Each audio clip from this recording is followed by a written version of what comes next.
আমাদের প্রত্যেকের জীবনেই কিছু কথা থাকে, যে কথাগুলো কখনো কাউকে বলা যায় না, যে কথাগুলো বোবা কথা হয়েই থেকে যায় আমাদের একেবারে অন্তরের গহীনে। সেই জন্যই আজকের আমার কবিতাটা অনেক অনেক মানুষ হয়তো নিজের সঙ্গে মিল খুঁজে পাবেন, নিজেকে এই কবিতাটার মধ্যে আরেকবার আবিষ্কার করবেন। কবিতাটার নামই হচ্ছে বোবা কথারা, লেখা অবশ্যই আমার খুব পছন্দের আরিফ আহমেদ খানের। শুনে দেখুন, আশা করছি খুব ভালো লাগবে। ছেঁড়া কাগজ, ছেঁড়া লেখায় আছড়ে পড়া ছেঁড়া গোথলির টুকরোগুলো সাঁতরে বেড়ায় কিশোর নেশায়। কিসের খোঁজে, কাকে খোঁজে, কেউ জানে না, কেউ না। ভাঙা রং পেন্সিল আঁকে আকাশ নীল, জলের বুক চিরে তোলে নৌকায় পাল। সাদা কাগজে লাখো লাখো অক্ষরের মেলা গড়ে, শব্দে শব্দ জুড়ে সাদার শূন্যতাকে রূপান্তরিত করে এক বাক্যের শহরে। মৃতপ্রায় সূর্যের আভা জ্বালিয়েছে অশ্রু। হঠাৎই কানে আসে ভুবনে সন্ধ্যা নামার বিকট শব্দ। তারপরে সব নিস্তব্ধ। বাতাসে নিঃশ্বাসে হাসনুহানার গন্ধ করে ছুটোছুটি। চাঁদের সন্তান যেখানে সেখানে খায় লুটোপুটি। ঘড়ির কাঁটা দৌড়ে চলে ঘণ্টার মাথায় পা রেখে, ডেকে আনে নিশীথ। ছিটকে পড়া দুঃখগুলি নিশীথের পিছু নিয়ে এসে ভর করে আমার জানালায়।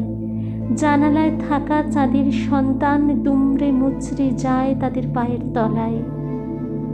আস্ত রাতকে ধরে ছিঁড়ে ছিঁড়ে খায়, পালায় ভোরের আলোর ছোঁয়ায়। ব্যস্ত হাতে দুস্থ কবি ব্যস্ত পাতা ছেঁড়ায়। ছেঁড়া লেখা হলো কিছু ছেঁড়া অনুভূতি, অবর্ণনীয়, যা ছিঁড়ে যাওয়াই একমাত্র পরিণতি। গোপন কথা যখন নিঃশব্দে নেমে আসে কাগজের বুকে, তখন কাগজের বুকে ফুটে ওঠে ফাটল। অসংখ্য ছেঁড়া দাগ কবি আঁকে। যা ছিল এতকাল অকথিত, তা আমরণে থাকা চাই অকথিতই। একটা কথা আমি অনেক দিন আগে শুনেছিলাম যে সময়ের কথা যদি সময় বলা না হয়, তবে সেই কথার দাম বা সেই কথার গুরুত্ব থাকে না। সম্ভবত এটা শেষের কবিতায় আমি হয়তো পড়েছিলাম, এবং অসম্ভব বাস্তব একটা কথা আমার মনে হয়েছিল। আমার নয়, আশা করি সকলেরই মনে হয়। কিছু কথা কিছু পার্টিকুলার সময়ই বলতে হয়।